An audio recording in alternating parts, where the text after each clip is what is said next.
poussé par son amour sublime, au mystère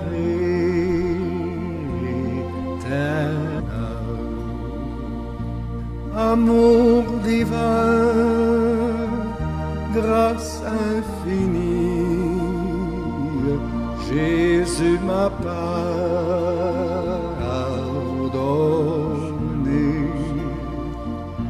Paix, gloire, amour, bonheur et vie, Jésus m'a tout donné.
Amour divin, grâce infinie, Jésus m'a pardonné.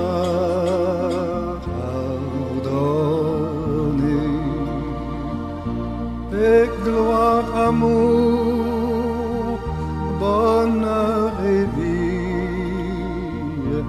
Jésus m'a tout donné. Jésus m'a tout donné.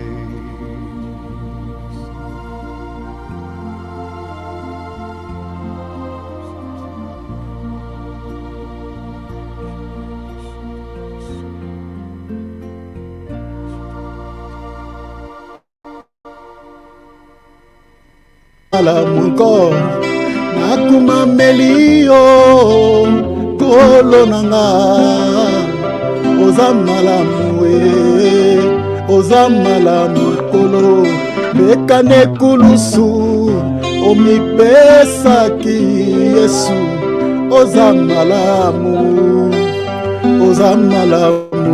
restola oza malamu di oza malamu kolo il est bon oza malamu yaya encore oza malamu kolo il est bon Nzambe malamu aidina bala loba Nzambe malamu alléluia oza malamu kolo oza malamu yaya oza malamu papa na bomoi na ngai oza malamu shilo na libota na ngai oza malamu Yesu oza malamu Yesu oza malamu Yesu na bomoi na ngai oza malamu Yesu na libota na ngai oza malamu Yesu na mboka Kongo oza malamu Yesu na mikili nyonso oza malamu papa oza malamu shilo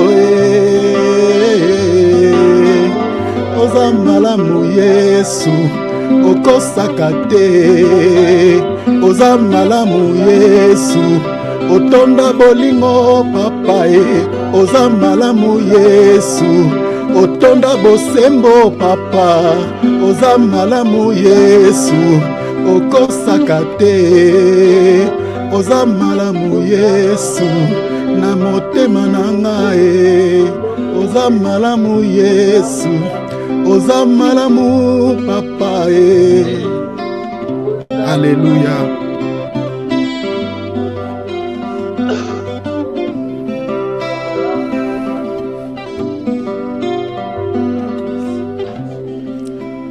Nous allons nous prosterner devant le Seigneur. Nous allons demander pardon, comme il a dit dans la prière de notre Père. Pardonne-nous nos offenses, comme nous pardonnons aussi ceux qui nous ont offensés. Sanctifie-toi, comme il a dit dans le livre d'Apocalypse, chapitre 22. Celui qui se sanctifie encore. Celui qui ne veut pas se sanctifier, la Bible dit, celui qui se suit encore. Il y a des chrétiens qui se laissent tout le temps dans la souillure, qui ne veulent pas confesser leurs péchés, qui ne veulent pas confesser les péchés devant le Seigneur. Ils se laissent tout le temps dans le mal. Mais le Seigneur dit, c'est lui qui se sanctifie encore. En d'autres termes, c'est lui qui confesse, qu'il continue à confesser. C'est-à-dire, lorsqu'on tombe dans les péchés, il faut avoir l'habitude de confesser. Lorsque dans ta conscience, il y a quelque chose qui te dit que tu as désobéi à la parole de Dieu, tu as offensé l'Esprit de Dieu, tu as attristé le Saint-Esprit de Dieu par ton comportement, par ton attitude, il faut revenir au pied de la croix et demander pardon à Jésus. La Bible dit, si nous disons que nous n'avons point de péché, nous ne péchons pas, nous prenons Dieu pour un menteur, parce que Dieu sait, quand on pêche, Dieu sait. Repentons-nous, s'il vous plaît. Nous ne voulons pas passer un temps inutile ici, parce que le péché fait fuir la présence de Dieu dans nos vies. Quand il y a des saletés dans nos cœurs, quand il y a des saletés dans nos esprits, parce que le Seigneur ne nous regarde pas par l'apparence. On peut bien se laver avec de l'eau, on peut bien se laver avec de gel douche, on est propre devant les humains, on est bien habillé devant les humains. Mais quand on se présente devant Dieu avec nos habits propres, avec voilà nos corps lavés de l'eau des robinets, le Seigneur nous regarde et dit, mes fils, mes filles, vous avez nettoyé juste l'extérieur de la coupe. C'est ça ce que le Seigneur disait aux pharisiens. Vous ressemblez au tombeau blanchi. À l'extérieur, on voit la peinture, on voit la couleur, c'est beau, c'est joli. On peut même manger dessus. Mais à l'intérieur, il y a de la pourriture. C'est ça ce qui ressemble l'état de cœur de certaines personnes. Vous voyez un beau garçon, vous voyez une belle fille, jolie fille. Elle a mis des make-up. L'homme, il est bien coiffé, mais l'état de son cœur se ressemble à la pourriture, à la poubelle. Ça sent mauvais aux yeux de Dieu. C'est ce que Jésus dit aux pharisiens. Vous vous ressemblez au tombeau blanchi. Vous paraissez juste devant les hommes, mais devant Dieu, vous êtes impurs. Sanctifie-toi, humilie-toi, n'aie pas de mauvaise culpabilité, ne cherchez pas à se justifier devant papa. Sur le plan spirituel, tu n'as pas de trois pères, tu n'as qu'un seul père. C'est ça ce que Jésus a dit dans Matthieu 6. Notre Père qui es aux cieux, notre Père qui es aux cieux, pardonne nos offenses. Si tu es dans ta chambre, tu es seul. Plie tes genoux, humilie ton cœur. La Bible dit, il fait grâce aux humbles. Dieu résiste aux orgueilleux. Il élève ceux qui sont humbles devant lui. Alors nous allons nous humilier tous ensemble devant le Seigneur. Prions au nom de Jésus. Prions, alléluia. Papa, enfant de Dieu, persévérons dans la foi. Nous avons besoin de la persévérance, cher enfant de Dieu. Jésus revient. Je ne cesserai de le répondre ici qu'il revient. Très bientôt, il revient. Les signes de son retour sont visibles. Je crois que si on aura le temps, je toucherai un point en rapport avec cela. Le signe de son retour, je dis, est visible. Nous devons nous préparer par rapport à l'enlèvement. Prépare ton cœur, prépare ton esprit à ces grands événements qui aura lieu très très bientôt. Parce que l'enlèvement de l'Église va bouger ce monde. Les médias en parleront, les réseaux sociaux parleront. Tout le monde parlera de ces grands événements qui aura lieu dans ce monde. Parce qu'il y aura la disparition des vrais enfants de Dieu à travers le monde. Beaucoup vont penser que ce sont des extraterrestres qui sont venus dans ce monde et ils ont récupéré les gens. Mais les vrais chrétiens sauront, où je parle de la Vierge folle qui ratera l'enlèvement, parce qu'il y aura une portion des chrétiens qui rateront l'enlèvement. Ce sont eux qui parleront aux habitants de ce monde que ce n'est ni les extraterrestres, ni quoi que ce soit, mais c'est ce qu'a dit les prophéties bibliques. L'enlèvement de l'Église a eu lieu. Les chrétiens sont partis dans l'enlèvement. La Bible dit que ça se passera en un clin d'œil, c'est-à-dire à une vitesse incalculable. Cette disparition. Tu marches avec ton mari si ton mari est prêt, ou tu marches avec ta femme si ta femme était prête. Elle partira, vous êtes ensemble, tu n'auras même pas le temps de la saisir ou de les saisir. Et les signes qui caractérisent cet événement, je vous jure devant notre Dieu, sont bel et bien accomplis.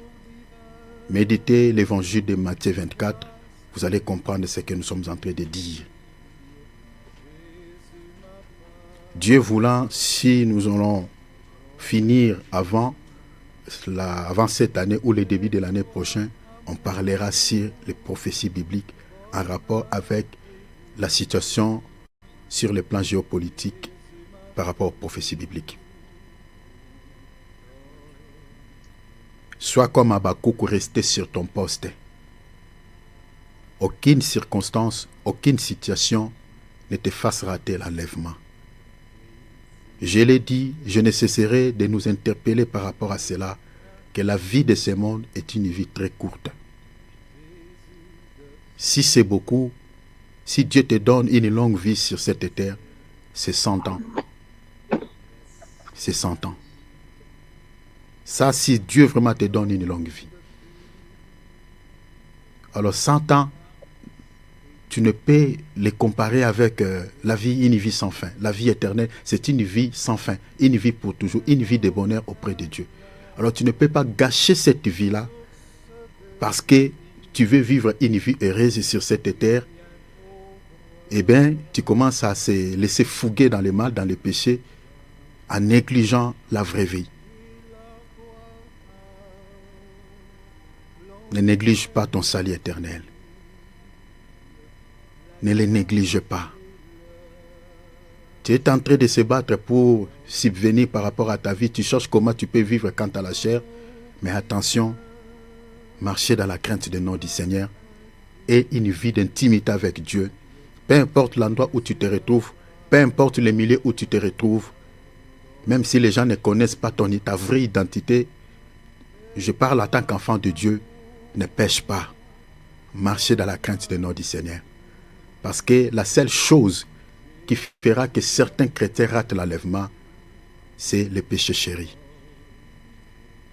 Il y a des chrétiens qui ont tout abandonné, mais qui gardent encore dans leur cœur quelques péchés, tout en pensant que voilà, Dieu va les comprendre. Non, Dieu ne va pas te comprendre. Tu dois abandonner.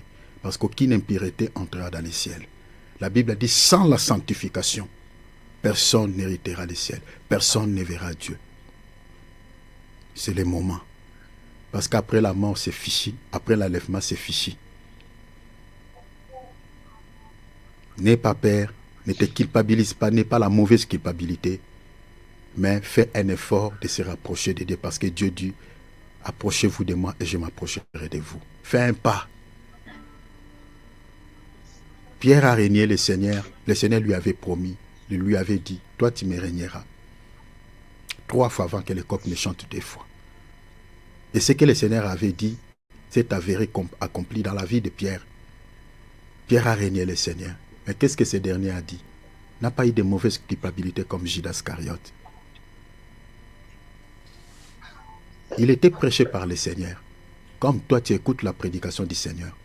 Mais il arrive des fois que tu fasses des chutes. Mais n'est pas de mauvaise culpabilité. Ce n'est pas parce que tu veux faire des chutes, c'est à cause de la corruption de ton corps. Parce que Dieu t'a créé avec une nature de la faiblesse. Mais reviens auprès de Jésus. Reviens au pied de la croix. Humilie ton cœur. Demande la grâce de Dieu. Et persévérer dans la prière. La requête est celle-ci. Si tu n'as plus la vie de prière, je ne sais pas qu'est-ce qui a tué ta vie de prière. Ta vie d'intimité avec Dieu. Dieu est comme les sarments, et comme les cèpes, pardon. Nous sommes comme des sarments. Notre vie en dépend du cèpe. C'est comme les poissons. Ce n'est pas l'eau qui dépend des poissons, mais c'est des poissons qui dépendent de l'eau. C'est-à-dire, si on fait sortir les poissons dans l'eau, l'eau continuera à exister.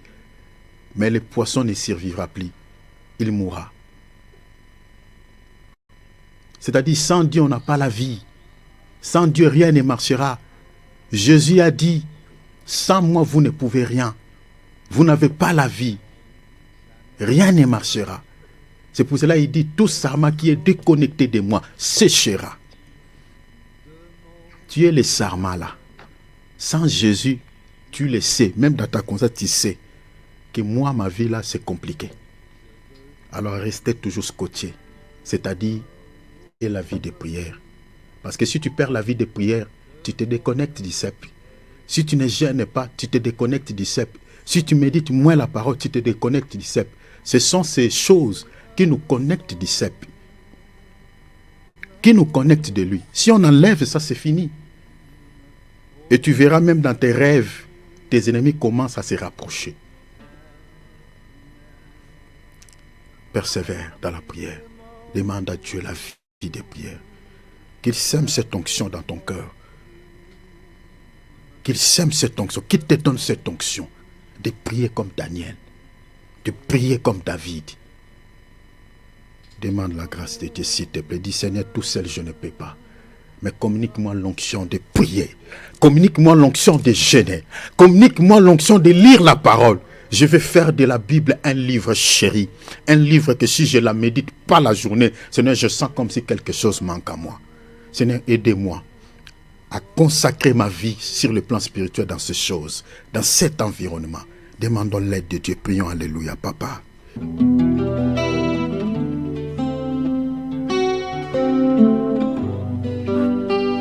Ofandi na motema nanga na esika ebulisami bipai ozanga mpe nazali yanga na yo ekosila te o moninga oyo ntango nyonso kolu nazwi nde koyeba yo yo nde osengeli mpo na nga Yesu yaya yoza malamu natatoli na bomoi na nga Yesu nde mokonzi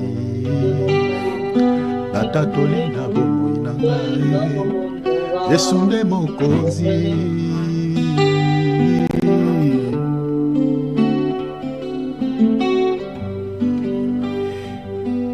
nalingi na nga masiya naponi na nga seyo oyo kotanga motema kaka yo papa osilisanga posa mokili likolo bolingo na yo kaka yo papa Yesu kaka yo papa Yesu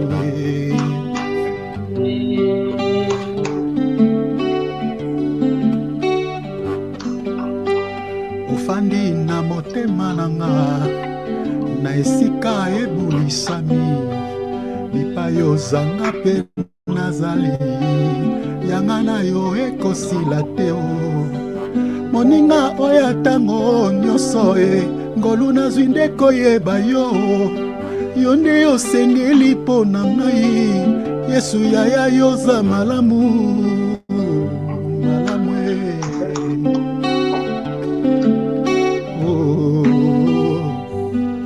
nalingi nanga masiya naponi nanga seyo oyo kotanga motema kaka yo papa osilisanga posa mokili likolo ya bolingo na yo kaka yo papa Yesu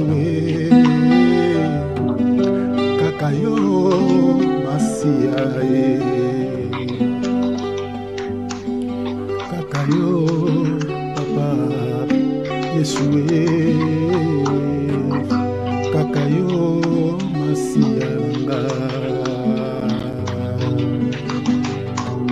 Acclamons le Seigneur, donnons-lui gloire. Gloire à Dieu. Alléluia. Voilà. Préparons Amen. nos calepins. Alléluia. Préparons nos Bibles, chers enfants de Dieu. Gloire et l'honneur reviennent à notre Seigneur et Sauveur, Jésus-Christ. Alléluia. Voilà. Nous sommes dans l'école de Béret. Nous sommes des Béréens. Donc, comme je nous avais dit, donc, à partir de ce mois d'août, nous allons toucher sur les grandes lignes que je nous avais présentées ici. Donc, chacune des grandes lignes sera un sous-thème que nous allons aborder ici. Donc, on a au moins plus de 23 grandes lignes. Je pense que peut-être on va aller avec ce thème jusqu'à la fin de cette année. Parce que on va vraiment développer les choses, vous expliquer les choses en long et en large. Parce que ce sujet, c'est un sujet qui est lié, qui est attaché à notre vie spirituelle, à notre vie éternelle. Si vous comprenez ce que nous sommes en train de partager ici, chers enfants de Dieu, vous avez la vie et vous ne serez pas ballottés à tout vent des fausses doctrines qui circulent dans ce monde. Parce que, comme je l'ai dit, je ne cesserai de les répondre ici, que le nombre de faux ministres sont considérables que le nombre des vrais ministres de Dieu. Donc, n'oubliez pas cela, parce que toutes ces personnes que vous entendez crier Jésus, Jésus, Jésus, attention, ne sont pas forcément des ministres de Dieu. Je nous avais donné une écriture ici qui nous montre noir sur blanc que le diable aussi a ses serviteurs. C'est écrit noir sur blanc. La Bible ne dit pas que ces gens-là, ils viennent à nous, ils viennent vers nous comme des loups, en peau de loup. Non. Ils viennent vers nous en peau de brebis. Le Seigneur a dit dans l'évangile de Matthieu 7, 15, ils viennent vers vous en peau de brebis. Qui est la brebis? La brebis, c'est les chrétiens, c'est l'Église. Est-ce que vous voyez? Maintenant, l'apôtre Paul, il a répété ce que le Seigneur dit, mais sous une autre forme et dans un autre langage. L'apôtre Paul dit, ce sont des gens ce sont des ministres de l'ennemi, ce sont des ouvriers trompeurs, mais ils viennent vers nous avec l'image des ministres de la justice. Ils viennent vers nous avec l'image des vrais serviteurs de Dieu. Vous voyez? Donc si vous n'avez pas l'œil, si vous n'avez pas les yeux, vous n'allez pas reconnaître ces gens. Ils viennent vers nous comme des ministres de Christ. C'est ça ce que l'apôtre Paul dit. Donc, il faut faire très attention. Je l'ai dit, je ne cesserai de le répondre. Mais l'un des 4 matins, on se rappellera de tout ce que nous sommes en train de dire ici. Nous sommes en train de faire notre part, mais la grande part des responsabilités est entre vos mains. Vous êtes les sentinelles de vos âmes. Si vous comprenez ce que nous sommes en train de partager ici, vous avez la vie. Mais si vous ne comprenez pas ce que nous sommes en train d'aborder ici, eh bien c'est très compliqué, chers enfants de Dieu. Parce que je nous avais dit que sur 10 serviteurs dans ce monde, il y a 7 qui sont faux, il y en a que 3 qui sont vrais. Cela est démontré dans la Bible. Le Seigneur lui-même l'a enseigné dans l'évangile de Matthieu 24. Il dit, plusieurs faux prophètes s'élèveront. Et ils ne séduiront pas peu de gens. Le fait qu'ils sont nombreux, ils séduiront également beaucoup de gens. C'est ça, en fait, l'enseignement du Maître.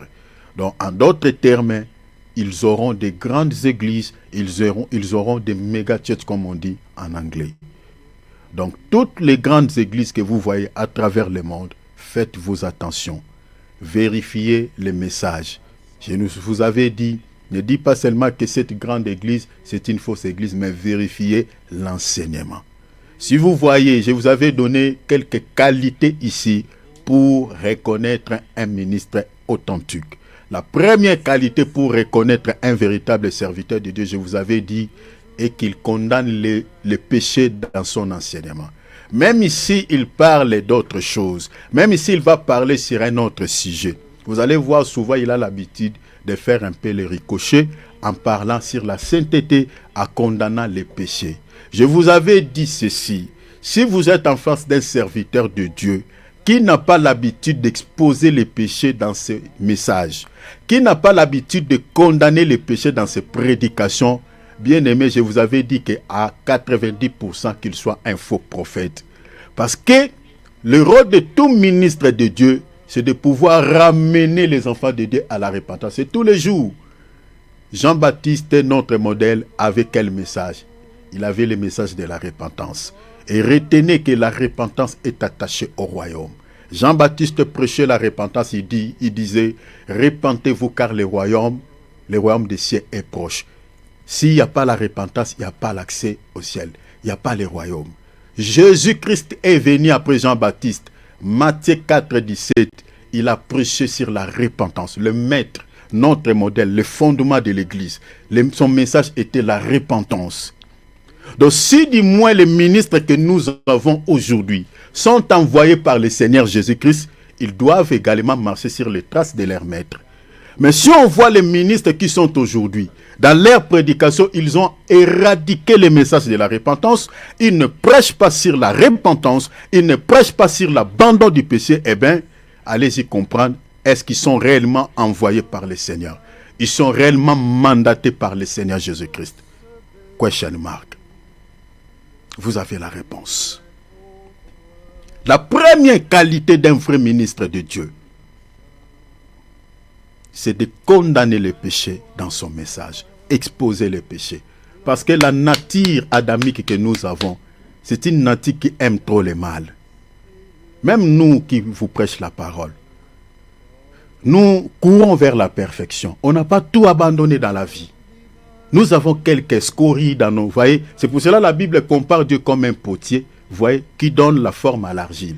Nous sommes comme de l'argile entre les mains du Seigneur. Le Seigneur est en train encore de travailler nos cœurs, nos caractères. Je vous avais dit ici, moi, si vous posez la question à ma femme, il vous dira quelques faiblesses que moi j'ai. Nous avons des faiblesses. Quand on prêche la parole, on ne prêche pas seulement pour vous. Nous prêchons aussi nous-mêmes. Amen. Vous comprenez? C'est ça ce que l'apôtre Paul a dit, je crois, à Timothée. Il dit, veille sur toi-même, veille sur ton enseignement, car ça sauvera d'abord toi-même et ceux qui t'écoutent. Donc quand on prêche, nous prêchons aussi pour nous-mêmes, nous prêchons également pour vous. Vous comprenez? Alors, un vrai serviteur de Dieu, il expose les péchés, il expose les mal. Et s'il ne le fait pas dans son enseignement, il vous prêche un évangile à caractère social, le Dieu du ventre. Il vous prêche un évangile, parce que ça, c'est ça ce qui est dit dans Philippiens, non? Chapitre 3, versets 18 à 20, hein? Les dieux du ventre. Est-ce que vous voyez, hein? Et les gens qui vous prêchent tout le temps, ces dieux du ventre, la Bible les considère comme ennemis de la croix de Christ.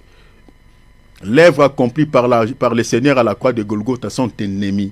Parce que l'évangile qu'il vous donne là ne vous sauvera pas. C'est contre l'œuvre que le Seigneur a accomplie à la croix.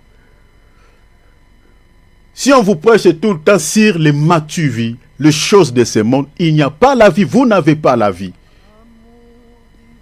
et vérifiez sur la toile, vérifiez dans vos églises les enseignements que vous êtes en train d'écouter. Alors ça, c'était juste pour nous rappeler par rapport aux faux prophètes qui propageaient de fausses doctrines. Je vous avais parlé également des deuxième qualité pour reconnaître un ministre de Dieu. Je vous avais donné quand même toute une liste des enseignements que les apôtres nous ont donnés. Sur la foi en Dieu, comme j'ai parlé ici, sur la repentance, sur l'enlèvement, sur le combat de la foi, sur le royaume des cieux. Vous voyez, tous ces messages-là, ce sont des messages qui ciblent l'âme.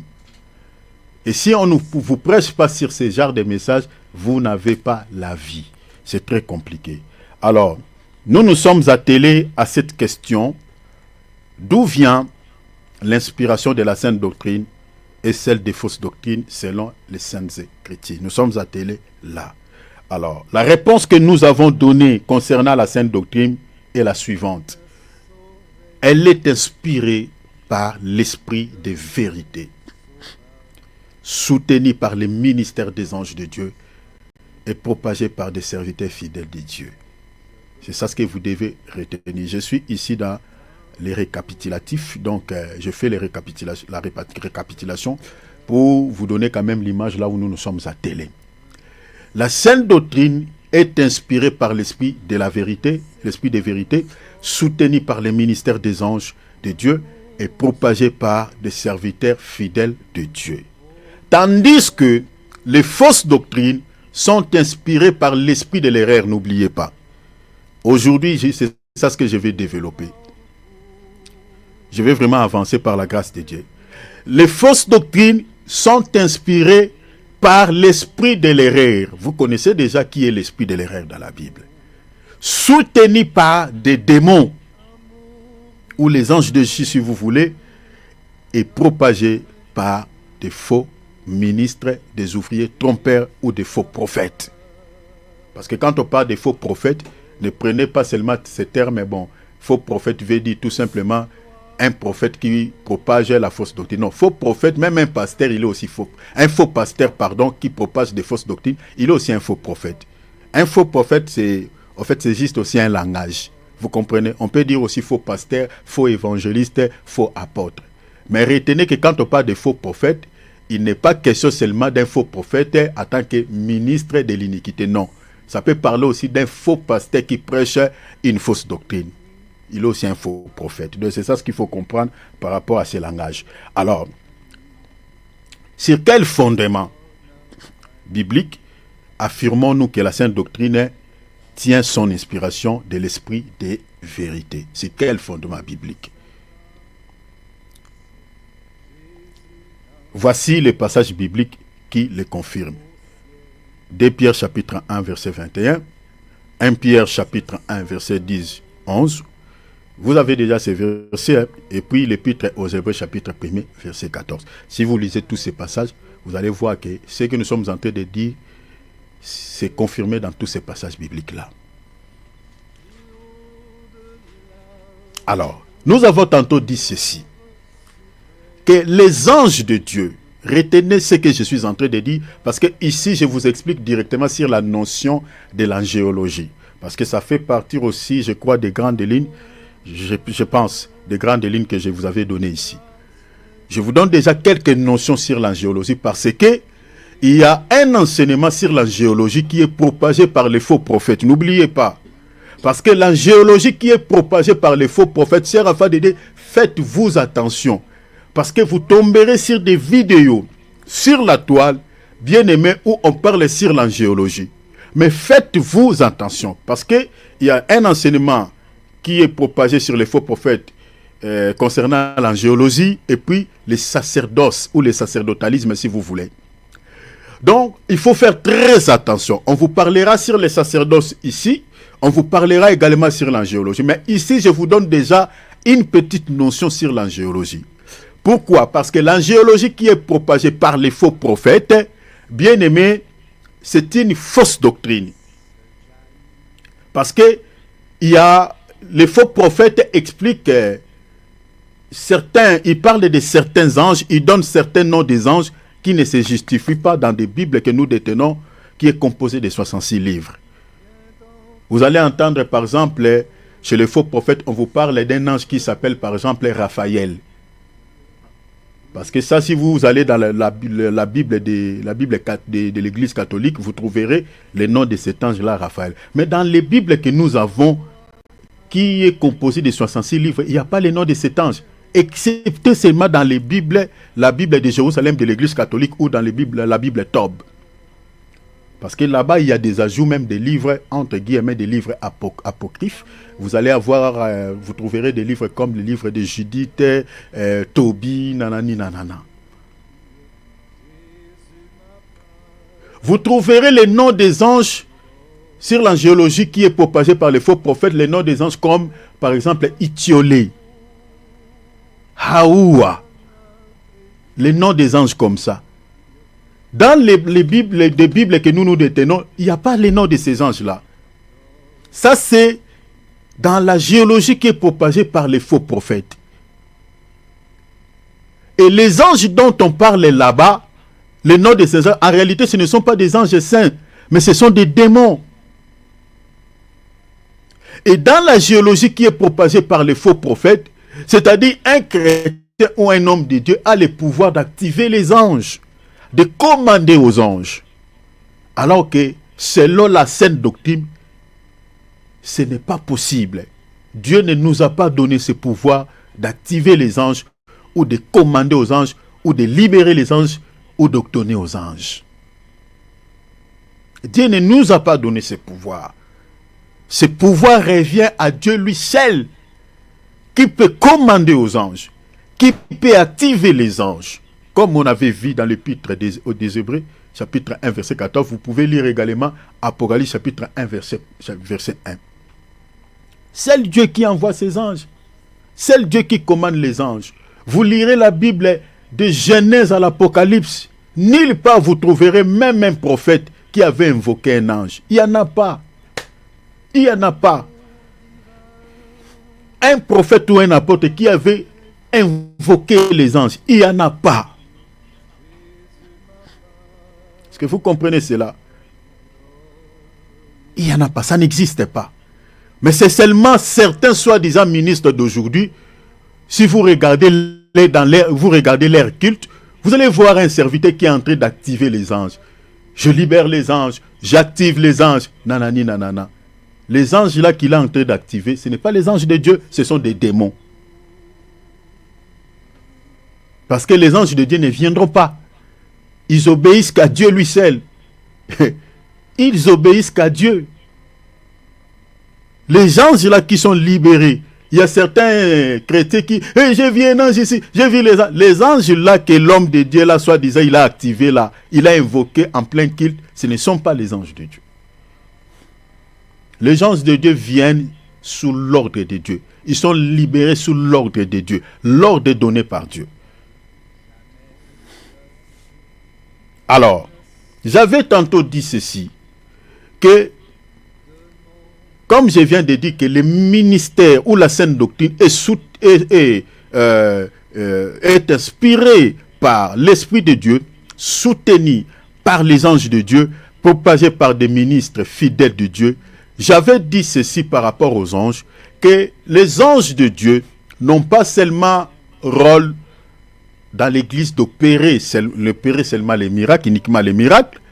Les anges de Dieu dans l'église ne travaillent pas seulement dans les domaines de combat spirituel ou dans les domaines de révélation ou de guérison, si vous voulez, vous comprenez, mais travaillent également dans les domaines de l'enseignement.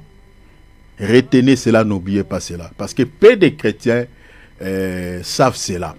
Il y a beaucoup de chrétiens qui savent seulement que la présence des anges, c'est pour guérir. La présence des anges dans l'église, c'est pour peut-être combattre en notre faveur. Parce que quand on entend parler de Michael, quand on entend parler de Gabriel, ils viennent pour nous secourir, ils viennent pour nous protéger.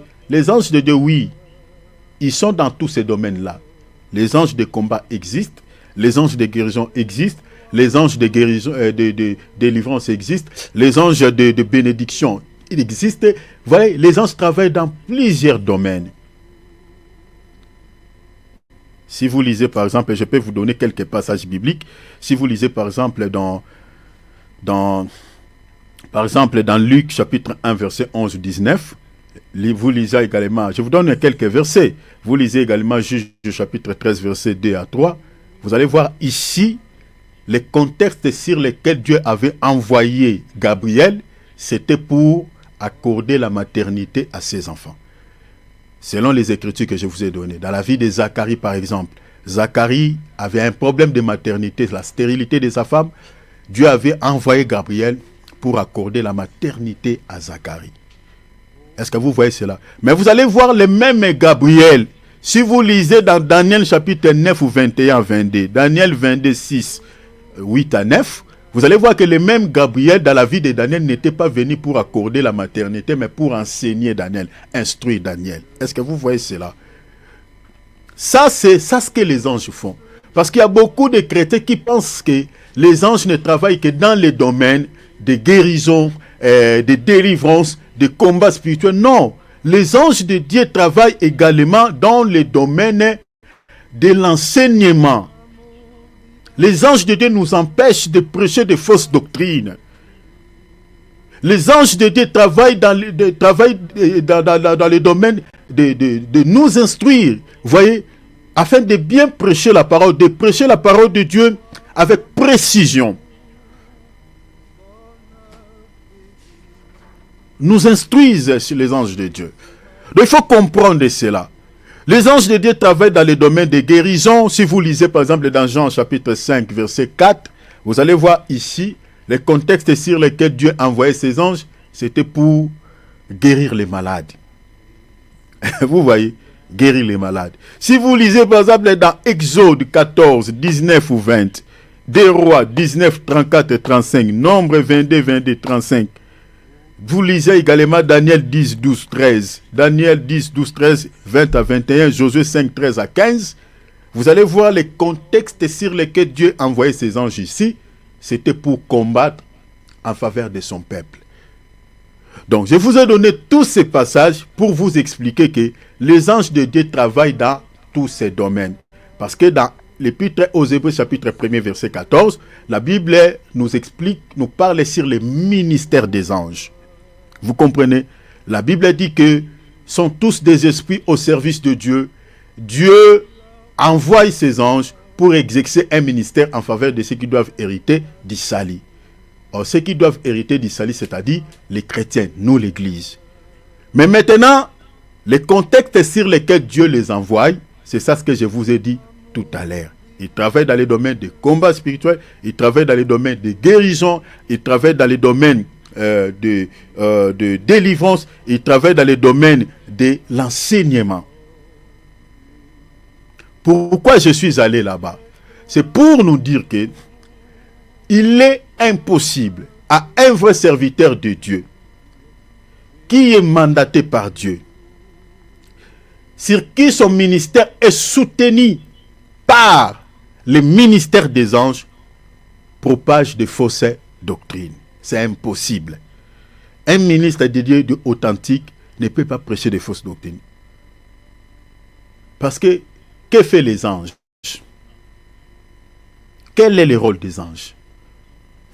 Le rôle des anges, c'est de pouvoir nous soutenir, nous enseigner la parole, nous accompagner dans les ministères, nous éclairer par rapport à la parole, afin de bien prêcher la parole, afin de bien enseigner. On a vu ça chez Daniel, on a vu ça chez Jean. Leur ministère était soutenu par les anges. On a vu Dieu a envoyé son ange pour expliquer à Jean la vision. La vision là, c'était tout un enseignement que Dieu était en train d'enseigner à Jean, afin que Jean en saurait tout, au retour, de pouvoir enseigner aussi les enfants de Dieu. Est-ce que vous comprenez cela? Donc, comprenons cela, chers enfants de Dieu, que un vrai ministre de Dieu, qui est mandaté par le Seigneur, ne peut pas prêcher de fausses doctrines. Impossible. Parce que sinon cela va remettre en cause la parole de Dieu. Parce que Dieu envoie ses anges pour exercer un ministère à notre faveur. Alors, les fausses doctrines, j'ai dit que sont inspirées par l'esprit de l'erreur, soutenues par les démons, et propagées par des faux serviteurs de Dieu ou des ouvriers trompeurs. Qu'est-ce qui nous soutient à dire ainsi? C'est l'épître de 1 Timothée chapitre 4 verset 1er. La Bible dit, mais l'Esprit dit expressement, dans les derniers temps, quelques-uns abandonneront la foi pour s'attacher à des esprits séducteurs et à des doctrines des démons, ou si vous voulez, à des enseignements inspirés par des démons ou inspirés par l'esprit de l'erreur. Est-ce que vous voyez cela? Donc, c'est cette critique qui nous montre noir sur blanc que la sainte doctrine est inspirée par les diables. Par les diables, par l'esprit de l'erreur. Alors, les serviteurs qui propagent ces fausses doctrines, ce sont ces ministres que nous appelons des ministres de l'iniquité ou des ouvriers trompeurs. Qu'est-ce qui nous pousse à dire que ce sont les faux prophètes, ce sont des ouvriers trompeurs qui propagent la saine doctrine? C'est l'épître de 2 Corinthiens chapitre 11, versets 13 à 15. La Bible dit ceci, ces hommes-là sont des faux apôtres, des ouvriers trompeurs, déguisés en apôtres de Christ. Est-ce que vous voyez? Parce que beaucoup pensent que les faux prophètes viennent vers nous en se montrant que non, nous sommes des faux prophètes. Eh bien, regarde, nous sommes mandatés par les diables pour vous égarer. Ils ne viennent pas avec ces visages. La Bible dit, ils se déguisent aux apôtres de la justice, aux apôtres de Christ. Vous avais dit, ne vous fiez pas seulement quand vous attendez un serviteur de Dieu parler de Christ. Je vous avais dit, je vous avais donné quelques exemples des fausses confessions religieuses qu'on retrouve ici à travers le monde. Prenons par exemple Kintwad, il parle de Jésus. Tata Onda, il parle de Jésus. Si vous allez là-bas, on ne vous parlera jamais, on ne parle pas de Satan. L'église catholique, il parle de Jésus. Témoin de Jéhovah, il parle de Jésus. Vous comprenez? Mais allez vérifier leur doctrine. Est-ce que vous comprenez? Donc, ce sont des petites choses que vous devez comprendre. Parce qu'aujourd'hui, il y a certains chrétiens, entre guillemets, qui disent que non, partout où on confesse Dieu, il y a Dieu là-bas. Non, Dieu n'est pas partout. C'est pour cela que j'avais introduit cette thématique par l'écriture d'Ésaïe chapitre 4, où la Bible nous montre noir sur blanc, il y avait 7 femmes qui ont saisi un homme en demandant à cet homme quoi? En demandant à cet homme seulement son nom. Il dit, nous avons notre propre pain. Le pain, c'est la parole. Elles disent à cet homme, nous avons nos propres habits, nos propres vêtements. Et vous savez que dans la Bible, les vêtements, c'est les œuvres. C'est la pratique ou c'est la doctrine. Parce que la doctrine fait référence à tout ce qui est pratique ou pragmatique. Vous comprenez? Or, la femme dans la Bible représente quoi? Représente qui? L'Église. Donc, c'est cette femme, ils ont saisi un homme. Cet homme-là, c'est Jésus. C'est lui l'homme de Galilée. C'est lui le fils de l'homme. Ils ont saisi cet homme. Il dit, nous avons notre propre pain, c'est-à-dire notre propre parole, l'évangile. Nous avons nos propres vêtements, c'est-à-dire nos pratiques. Mais donne-nous seulement ton nom. C'est ça, c'est ça ce qu'on voit aujourd'hui dans toutes ces fausses confessions religieuses. Ils ont le nom du mari. Elles ont le nom de l'homme. Vous comprenez?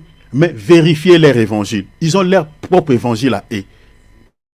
Vérifiez leur doctrine. Ils ont leur doctrine à eux. Leur pratique, c'est à eux. Prenons par exemple l'église catholique. Les chapelets, ils prient Marie, et culte des morts. Il y a beaucoup des histoires, des statuettes. C'est ça leur pratique. Mais vérifiez dans la Bible, dans la doctrine des apôtres. Tout ce qu'on retrouve dans cette église, il n'y en a pas. Il n'y en a pas. Allez chez les Kintwadistes. Mayankamba, Lodenkamba. Et certaines pratiques, vous allez voir, il y a une pyramide, tout ça. Donc c'est compliqué. Si vous vérifiez dans la Bible, tout ce qu'on voit là-bas, il n'y en a pas. Mais ils ont les noms de Marie. Ce sont ces femmes-là. Et ça, j'ai parlé quelques fausses confessions religieuses que vous connaissez. Mais certains soi-disant églises des réveils, entre guillemets, ou églises évangéliques, si vous voulez, vous trouverez aussi des dogmes, des liturgies qui n'ont rien à foutre avec la parole de Dieu. Mais tout ce qu'ils retiennent, ou elles retiennent, c'est seulement les noms. Elles ont le nom de Marie. Elles confessent Jésus. Mais vérifiez leurs pratiques doctrinales. C'est ça les habits. Rien à voir avec les maîtres, avec la doctrine. Est-ce que vous voyez cela? C'est ça, au fait, cela confirme ce qui est dit dans 2 Corinthiens 11 ou 13 à 15. La Bible dit quoi? Ces hommes-là sont, l'apôtre Paul dit, sont des faux apôtres. Et des apôtres, des faux apôtres, des ouvriers trompeurs. Mais l'apôtre Paul souligne un élément, il dit, déguisé en apôtre de Christ. Est-ce que vous voyez? Donc, il s'est déguisé, le déguisement. Cela veut dire que si vous n'avez pas le discernement, vous n'allez pas savoir que ce pasteur qui vous prêche la parole, c'est un faux serviteur de Dieu. La raison pour laquelle nous sommes en train de vous donner cet enseignement, parce qu'il y a certaines personnes qui pensent que voilà, les faux prophètes sont des extraterrestres, sont des fantômes. Ce ne sont pas des fantômes, ce ne sont pas des extraterrestres, ce sont des hommes en chair et en os. Ce sont des gens normaux. Mais ce sont des gens qui ont réussi une mission d'égarer les gens. C'est pour ça que nous sommes en train de vous donner cet enseignement, afin que vous ne puissiez pas tomber sur les panneaux des faux prophètes. Malheureusement, il y a certains qui ne sont pas connectés aujourd'hui. Il y a d'autres qui se connectent, et bien, tout ce qu'ils veulent... Bon, je comprends, certaines personnes sont habituées avec l'évangile qui caresse au sens du poil. L'évangile qui touche la chair. Ah, je dis à quelqu'un, cette année ne finira pas. Regarde, en ce mois d'août, je dis que le Seigneur fera un grand miracle. C'est ça ce que les gens veulent. La flatterie. Nous ne sommes pas des flatteurs. Nous avons reçu un mandat de la part du Seigneur pour sauver vos âmes. Et l'évangile que nous sommes en train de donner, c'est un évangile pur qui peut sauver votre âme.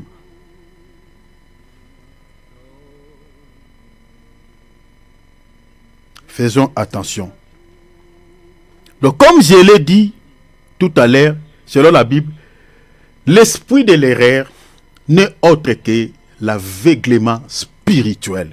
N'oubliez jamais ça, parce que je vais développer mon sujet à partir de là. Parce que aujourd'hui, je vais entrer un tout petit peu dans la profondeur pour vous expliquer ce que c'est l'esprit de l'erreur. L'esprit de l'erreur, retenez, pour ceux qui n'avaient pas noté, notez dans vos calepins, c'est un aveuglement spirituel. C'est l'obscurité au niveau de l'intelligence. C'est ça, en fait, ce qu'on appelle l'esprit de l'erreur. Et la majorité des faux prophètes sont touchés par cet esprit. C'est ce qui les empêche de voir, de comprendre les Écritures. C'est ça ce qui les empêche de prêcher sur la saine doctrine. Vous allez voir un verset biblique qui dit noir sur blanc, qui parle de la sainteté. Mais quand tu donnes ça à un faux prophète, lui ne verra pas la sainteté. Il va vous prêcher sur l'argent, sur ces versets. Papa, tu vas dire, mais papa, c'est comme je vous avais dit ici. J'étais le nom de ces faux prophètes qui avaient ouvert une école de millionnaires. Et il a ouvert cette école en utilisant cette écriture de, je crois c'est Genèse 30, si je m'abuse, qui parlait de au fait, l'écriture dit, l'Éternel, voilà, a élargir l'espace de ma tente. C'est une écriture qui concerne, qui parlait d'Ésaïe, plutôt non, c'est qui le fils d'Abraham, Isaac. Isaac. Vous comprenez? L'Éternel a élargi l'espace de ma tente. Et l'homme de Dieu va récupérer. Il a mélangé cette écriture avec le proverbe qui dit, c'est la bénédiction de l'Éternel qui enrichit et il ne l'a fait suivre d'aucun chagrin. Il a récupéré ces deux versets. C'était vraiment ce texte de base qu'il avait poussé d'ouvrir cette école des millionnaires. je lui avais posé 2-3 questions par rapport à cela. J'ai dit, l'homme de Dieu, est-ce que tu as compris d'abord la portée de ces écritures sur le plan spirituel? Il m'a posé quelques questions par rapport à cela. Je lui ai expliqué. C'était sur Messenger. C'est un homme de Dieu qui est reconnu. Il vient souvent en Europe, il rentre aussi. Je n'avais pas voulu l'exposer directement. Mais en catimini, je lui ai écrit. Et après, je commence à essayer d'expliquer à l'homme de Dieu la portée. J'ai dit d'abord, c'est que tu dois comprendre l'homme de Dieu. Ici, nous sommes dans l'ombre. Nous ne sommes pas dans la réalité. L'Éternel a élargi l'espace de ma tente ici. Il faut comprendre la portée de cette écriture d'abord sur les plans spirituels parce que c'est l'ombre. Parce que la réalité de ces choses se trouve dans la nouvelle alliance. Parce que Isaac dont on parle ici, l'Éternel a élargi l'espace de sa tente. Il faut chercher cet Isaac parce que ne prenez pas Isaac en tant que fils de Jacob. Parce que Paul nous parle du véritable Isaac dans Galates chapitre 3, verset 16. Parce que toutes les promesses que le Seigneur avait faites à Isaac en tant que fils d'Abraham ne concernaient pas Isaac physique en tant que fils d'Abraham, mais concernaient le véritable Isaac qui était Christ. Maintenant, il faut comprendre quand on dit l'Éternel a élargi l'espace de ma tente ici, cherchez à comprendre cela par rapport à Christ. Aïe.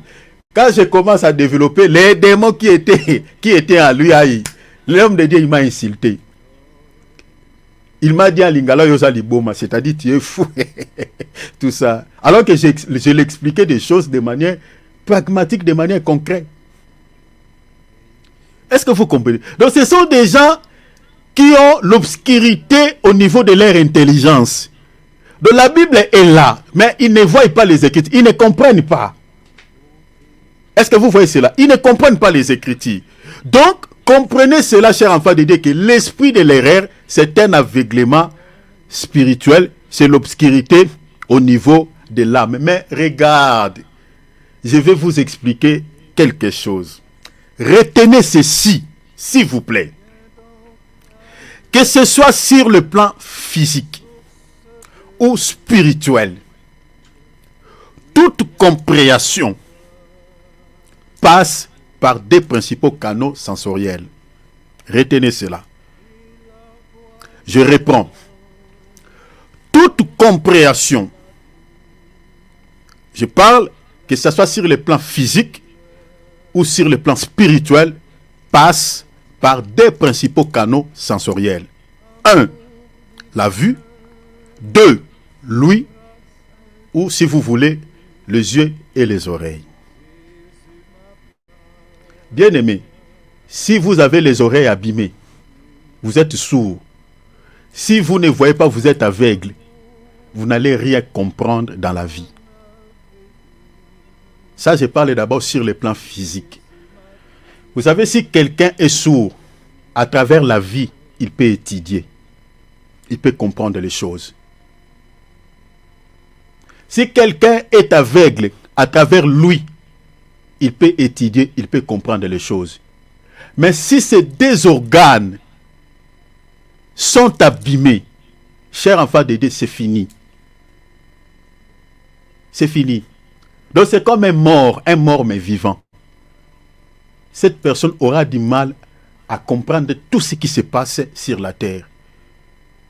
Parce qu'il n'attend pas, il ne voit pas, il ne va rien comprendre. Je ne sais pas si vous comprenez cela. Ça, c'est dans la dimension physique. Et vous savez où se trouvent les yeux physiques, où se trouvent les oreilles physiques, c'est sur la tête. Suivez-moi ici, très bien, je suis en train de nous amener quelque part. Vous allez comprendre pourquoi je suis en train de dire que l'esprit de l'erreur, c'est un aveuglement spirituel, vous comprenez, ou l'obscurité qui se situe au niveau de l'intelligence. Parce que sur le plan physique, il y a certains enfants qui ne travaillent pas bien à l'école à cause de cela. Parce que quand on parle de l'envoûtement aussi, il y a des enfants qui sont envoûtés à l'école, ils ne travaillent pas bien. L'enfant physiquement comme ça, quand on l'explique des choses, vous allez voir que l'enfant, il se débrouille bien. Mais sur la feuille, l'enfant n'arrive pas à mettre de bonnes réponses. C'est ça ce que fait l'esprit de l'erreur. Mais je vous parlerai aussi de l'esprit de l'erreur sur le plan doctrinal. Je descendrai vraiment. Parce que souvent, vous savez, il y a certaines personnes qui parlent que l'erreur est humaine. Et toute erreur n'est pas humaine. Dans la Bible, l'esprit de l'erreur existait. L'esprit de l'erreur existe. Un esprit qui pousse quelqu'un à commettre les erreurs. Et je vous expliquerai les raisons parmi lesquelles le diable pousse certaines personnes à commettre les erreurs. Je vous expliquerai des raisons.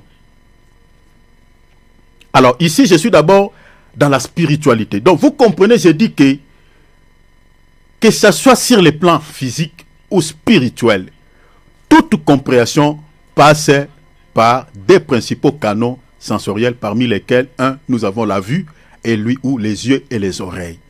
Si ces deux organes sont abîmés, bien-aimé, tu ne peux rien comprendre dans la vie. Tu es comme un mort ambulant, un cadavre, mais qui continue à vivre. Tu ne comprendras rien. Donc, toute compréhension passe par lui et puis par la vie. C'est sur le plan physique. Je dis que les yeux physiques se trouvent et les oreilles se trouvent à la tête. Mais dans la dimension spirituelle, il y a aussi les yeux spirituels, il y a aussi les oreilles spirituelles. Je vous donnerai des textes noirs sur blanc. Je vous dis, cher enfant de Dieu, si vous n'avez pas l'œil spirituel, si vous n'avez pas l'oreille spirituelle, vous lirez la Bible, vous n'allez rien comprendre. Vous allez lire, mais vous n'allez rien comprendre. La raison pour laquelle vous allez voir Jésus taxer les pharisiens et dire, vous êtes des aveugles. Posez-vous la question, est-ce que les pharisiens ne voyaient pas physiquement? Ils voyaient. Mais leur aveuglement était sur quoi? Était basé sur quoi? C'était au niveau de l'esprit. Est-ce que vous comprenez?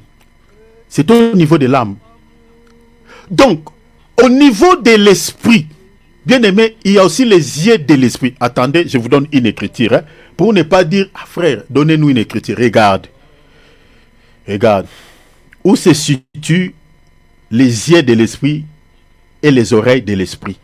Je vous dis que les yeux de l'esprit et les oreilles de l'esprit se situent au niveau de l'âme. Lisons une écriture. Ephésiens chapitre 1. Verset 15 à 18. Bien aimé Philippe, prends-moi ça, soyons rapides s'il te plaît. Ephésiens chapitre 1er, l'épître aux Éphésiens, notez, l'épître aux Éphésiens chapitre 1er, verset 15 à 18.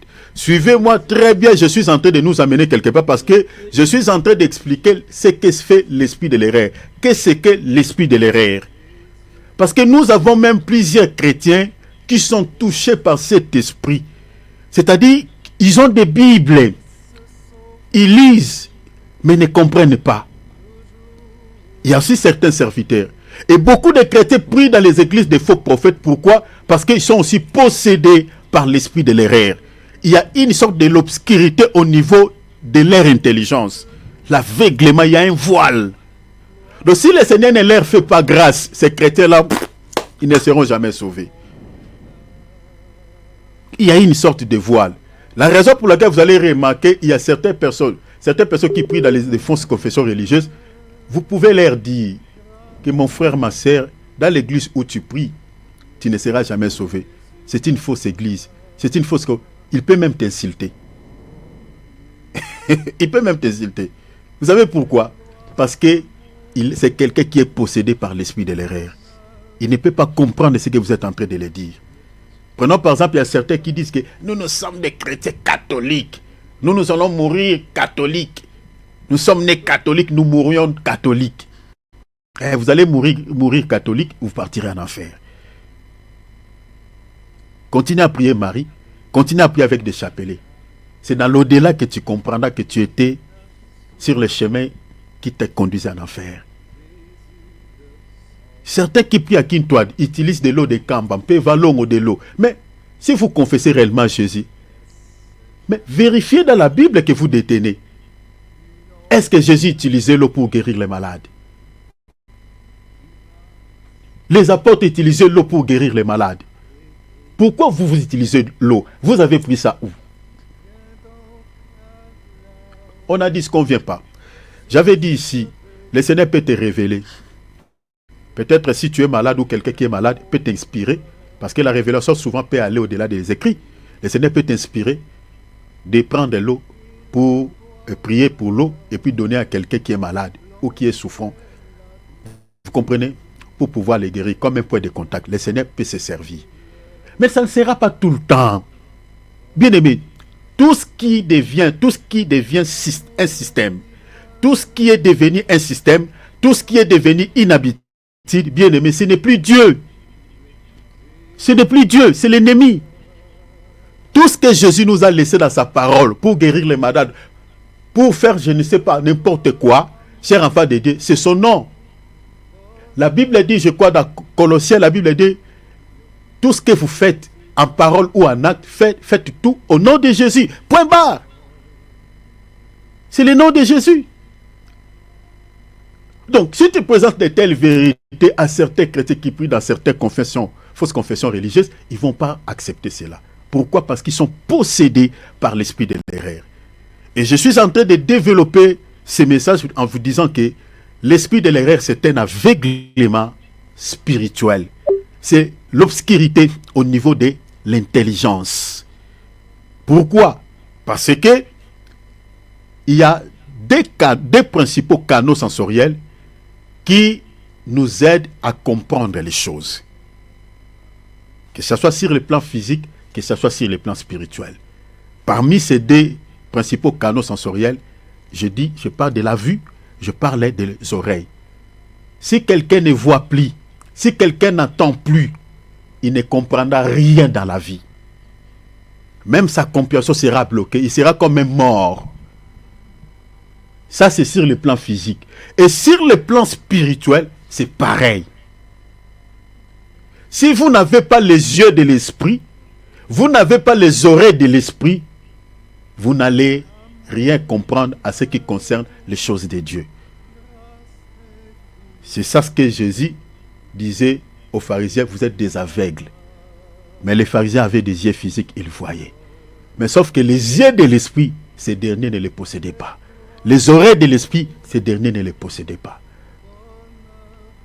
Mais maintenant, où se situent les yeux de l'esprit?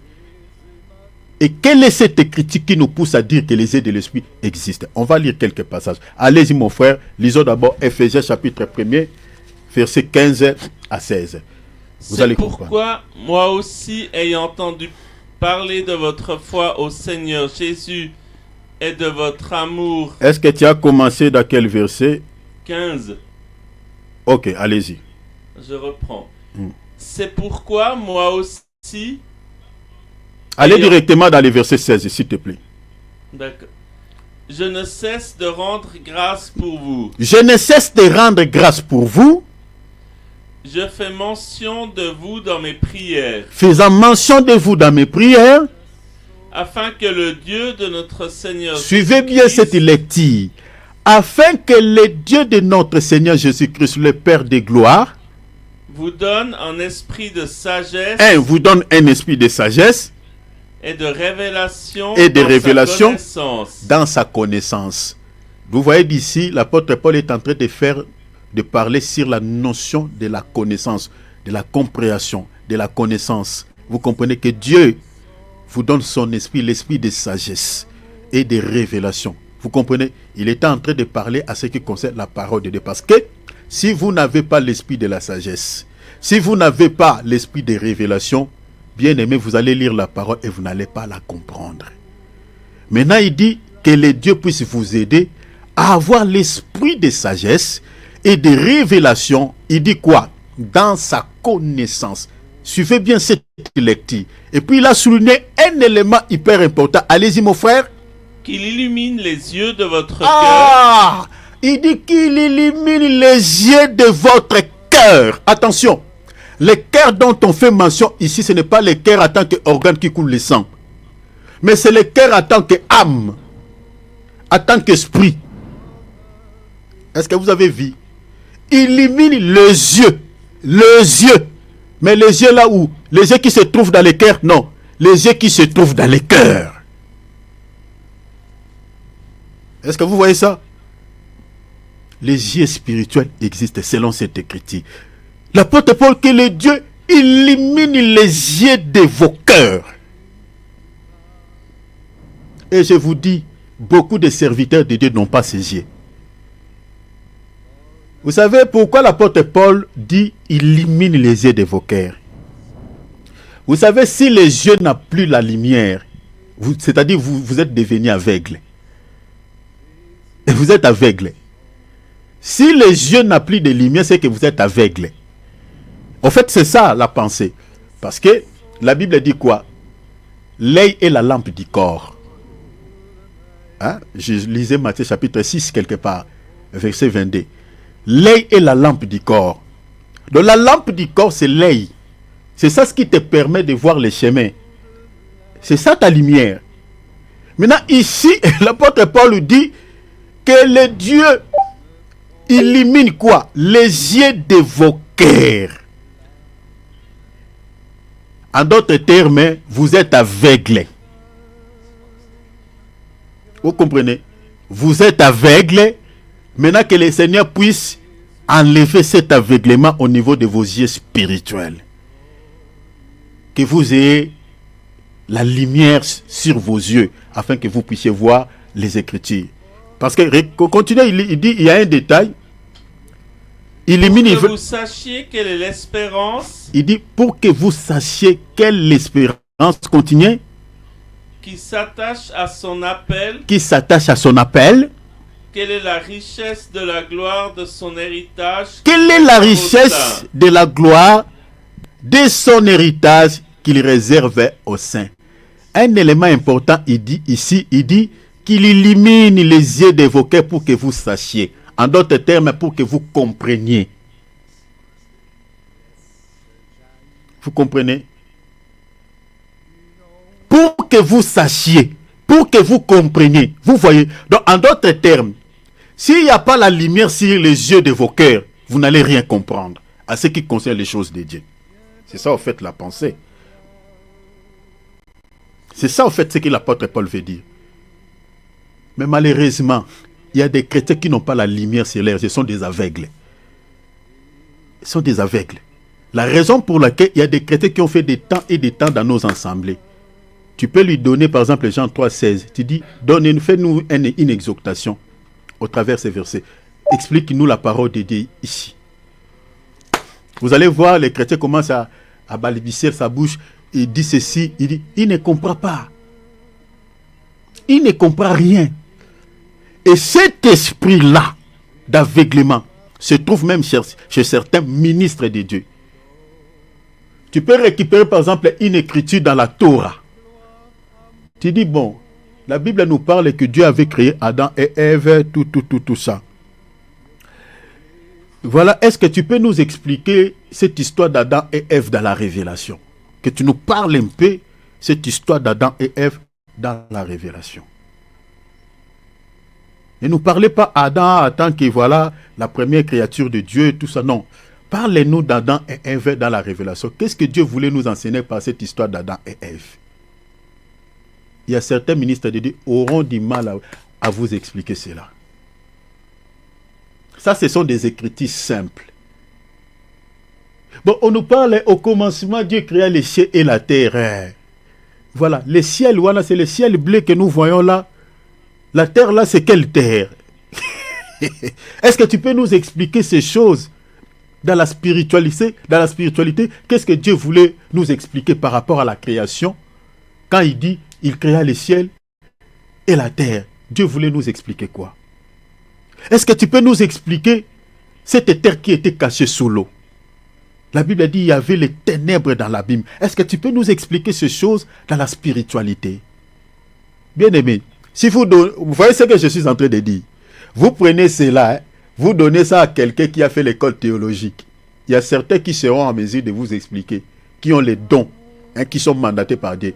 Mais je vous dis, la majorité auront du mal à vous expliquer cela dans la Révélation. Je vous parle en guise de cause.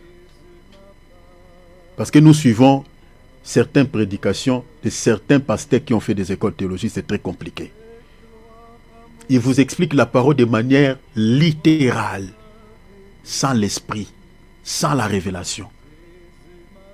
Alors que dans la Bible, nous avons 4 manières d'interpréter la parole. La parole de Dieu, on peut l'interpréter, dans la doctrine, c'est-à-dire de manière pragmatique. On peut l'interpréter dans la révélation, C'est-à-dire, on peut monter dans la spiritualité. Prenons par exemple les Écritures dans l'ombre, dans les Tanakh. Ce sont des passages bibliques, bien aimés, vous ne pouvez pas l'interpréter comme ça. Parce que la vie des prophètes, c'était la vie d'un homme, c'était la vie de tout un homme. Est-ce que vous comprenez? On explique la parole de Dieu dans les prophéties ou dans la prophétie. Et puis en dernière lieu, dans la connaissance. Nous avons au moins 4 dimensions d'interpréter la parole. Et ces 4 dimensions, si tu prends la Bible, tu donnes ça à un pasteur, par exemple, qui a fait l'école théologique, qui n'a pas les yeux de l'esprit bien-aimé, aura du mal à vous expliquer cela. Vous prenez seulement un verset, faisons un exercice, voilà, expliquons ensemble ces choses dans la révélation ou dans la prophétie. C'est très compliqué. Déjà, si vous prenez les livres, par exemple, de Zacharie, les livres d'Ézéchiel, les livres d'Apocalypse, expliquez-nous tout ce qui sont écrits dans ces livres. Il y a certains ministres de Dieu, ils disent, papa, moi là-bas, dans ces zones-là, j'entre pas. Parce que c'est très compliqué, parce qu'il y a trop de symbolique. Mais un ministre de Dieu qui a les yeux de l'esprit, comme l'apôtre Paul dit là, bien aimé, il va vous expliquer. Les livres d'Apocalypse, à partir du premier chapitre jusqu'au dernier chapitre. Il va vous expliquer tous ces symboles, parce qu'il a les yeux de l'esprit. Mais là, les faux prophètes n'ont pas les yeux de l'esprit. Ils ne peuvent pas vous expliquer. Jamais. Est-ce que vous voyez cela? Donc, vous comprenez que si vous n'avez pas les yeux de l'esprit, bien aimé, vous ne pouvez pas, vous ne serez pas en mesure d'interpréter la Bible. La Bible, on ne l'interprète pas avec les yeux physiques, mais on l'interprète, bien aimé, avec les yeux de l'esprit. C'est-à-dire quand tu lis, donc tu as la capacité de voir la pensée de Dieu qui est cachée derrière les Écritures. Maintenant, si vous n'avez pas ces yeux, bien aimé, vous resterez au niveau de la lettre. Or, la lettre tue, mais c'est l'esprit qui est caché derrière les écrits qui donne la vie. La raison pour laquelle vous remarquerez que les faux prophètes ne se donnent pas trop de la peine expliquent tout simplement la parole de manière littérale. Ils se limitent au niveau de la lettre. C'est pour cela que les gens qui prient dans les églises des faux prophètes n'ont pas la vie de Dieu. Vous allez voir que les gens qui prient là-bas, ils ont des comportements purement païens. Parce que la lettre tue. La lettre ne communique pas la vie. Est-ce que vous comprenez? Les gens là, leurs comportements ne sont pas changés. Ils ne sont pas changés. Ils sont pires que même les païens. Parce qu'ils n'ont pas les yeux de l'esprit. Chers chrétiens, ici je m'adresse même à vous. Il faut prier Dieu. Comme l'apôtre Paul dit, que le Seigneur illumine les yeux de votre cœur. Parce que l'œil est la lampe du corps. C'est ça ce qui te permet de marcher, cher enfant de Dieu, physiquement, de ne pas pouvoir trébucher. Sur le plan spirituel, c'est pareil. Si vous n'avez pas les yeux du cœur dont l'apôtre Paul parle dans l'épître aux Éphésiens 1, 15 à 18, vous n'avez pas les yeux de l'esprit, cher enfant de Dieu, vous n'allez rien comprendre à ce qui concerne les choses de l'esprit. Vous n'allez rien comprendre à ce qui concerne la parole de Dieu. Regarde, ajoutons une écriture Deutéronome, vous allez comprendre. Regarde, ça c'est Dieu qui dit. Regarde Deutéronome 23, 29, lisons les versets 3 et 4. Lisons les versets 3 et 4 et vous allez comprendre, on lira également Deutéronome. Mettez ces versets en relation avec Matthieu chapitre 13, versets 13 à 15. On va lire ces 2 passages. Nous sommes dans l'enseignement. Ici, on lit beaucoup. On donne des enseignements pour que vous puissiez comprendre ce que nous sommes en train de parler par rapport à cette thématique. Parce qu'il y a des fausses doctrines, il y en a tellement plein, et beaucoup de chrétiens ont du mal à comprendre ces fausses doctrines. Et beaucoup prient dans les églises des faux prophètes, tout en passant, qu'ils sont dans des bonnes églises alors qu'ils sont dans des salles d'attente qui leur préparent pour aller en enfer. La raison pour laquelle nous sommes en train de donner ces enseignements, la raison pour laquelle on lit beaucoup. Donc vérifiez avec vos Bibles ce que nous sommes en train de lire. Donc mettez Deutéronome 29, 3 à 4 en relation avec Matthieu 13, 13 à 15. Mettez cela en relation. Allons-y mon frère Philippe. Deutéronome 29, 3 à 4. Allons-y. Regarde ici, l'Éternel est en train de parler des yeux et des oreilles physiques et spirituel. Il explique deux dimensions des yeux. Il parle des yeux et des oreilles sur le plan physique et puis sur le plan spirituel. Suivez bien la lecture, vous allez comprendre ça. C'est ce que nous sommes en train de dire. Parce que je parle de l'esprit de l'erreur en tant qu'aveuglement spirituel ou l'obscurité au niveau de l'intelligence. Allez-y, mon frère. Les grandes épreuves que tes yeux ont vues, Des grandes épreuves que tes yeux, vous voyez, le Seigneur parle de preuves ou des épreuves plutôt que l'Israël avait vues avec ses yeux physiques. Donc on parle des yeux physiques. Il dit, vos yeux ont vu les grandes épreuves. Vos yeux ont vu les grandes épreuves, vos yeux physiques. Continuez. ces miracles et ces grands prodigues, Les miracles et ces grands prodiges. mais jusqu'à ce jour, Regarde maintenant, le Seigneur dit, vos yeux ont vu les l'Éternel- miracles, tout ce que j'ai réalisé. Mais il dit, mais jusqu'à ce jour, l'Éternel a fait quoi? L'Éternel ne vous a pas donné un cœur pour Les- comprendre. Le Seigneur ne vous a pas donné un cœur pour comprendre. Suivez bien parce que je vous ai dit ici que sur le plan physique, sur le plan spirituel, toute compréhension passe par les deux principaux canaux sensoriels qui n'est rien d'autre que la vue et les oreilles. Vous comprenez? Et les oreilles. Et j'ai dit que sur le plan physique, les yeux et les oreilles se situent au niveau de la tête, mais sur le plan spirituel, les yeux et les oreilles se situent au niveau du cœur. Regarde ici, le Seigneur est en train de s'adresser à son peuple. Il dit, vos yeux ont vu. Il parle des yeux physiques, ont vu les grandes épreuves et les signes et les grands miracles, les grands prodiges, pardon. Mais jusqu'en ce jour, l'Éternel ne vous a pas donné un cœur pour comprendre. On parle de la compréhension pour comprendre. Il y a un détail, continuez mon frère. Des yeux pour voir, Oh, mais les yeux là, dont la Bible parle dans les premiers paragraphes, il dit vos yeux ont vu. Mais l'Éternel répète encore les yeux. Est-ce que vous voyez? Donc vous comprenez qu'ici nous avons une notion de deux yeux. Donc, si l'Israël n'a pas pu comprendre, le Seigneur dit parce que je ne vous ai pas donné un cœur. Maintenant, le Seigneur fait mention, il dit, je ne vous ai pas non pas seulement donné un cœur, mais je vous ai privé également les yeux. Parce que comme je vous ai dit, l'apôtre Paul parle des yeux du cœur. Donc comme il n'avait pas le cœur, il n'avait pas aussi les yeux spirituels pour comprendre pourquoi le Seigneur les avait éprouvés dans le désert. L'Israël n'avait pas compris. Ils ont vu les épreuves. Ils ont vu. Mais sauf que les yeux de l'esprit, le Seigneur ne les avait pas donnés pour comprendre les raisons pour lesquelles le Seigneur les faisait traverser dans cette épreuve. Est-ce que vous avez vu ça? Continuez, il dit, les yeux, des oreilles pour entendre. les oreilles pour entendre. Mais l'Israël avait des oreilles physiques.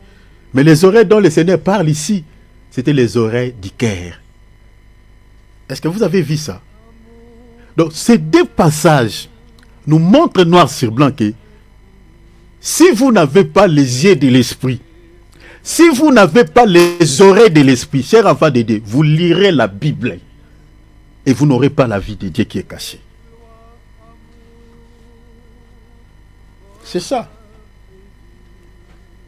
La raison pour laquelle l'apôtre Paul il était en train de prier pour l'église d'Éphèse.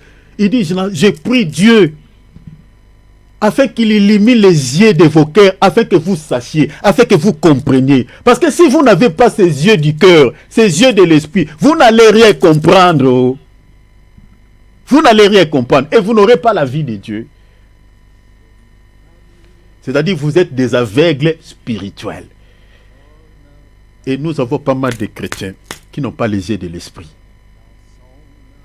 Tu lui donnes un verset simple de la Bible. Tu dis, ma sœur, mon frère, est-ce que comprends-tu ces versets? Est-ce que tu peux m'expliquer? Il peut lire, il va bien faire, il va faire la lecture, bien faire la lecture. Mais sauf que tirer une leçon spirituelle là-dessus aura du mal. Pourquoi? Parce qu'il n'a pas l'œil de l'esprit.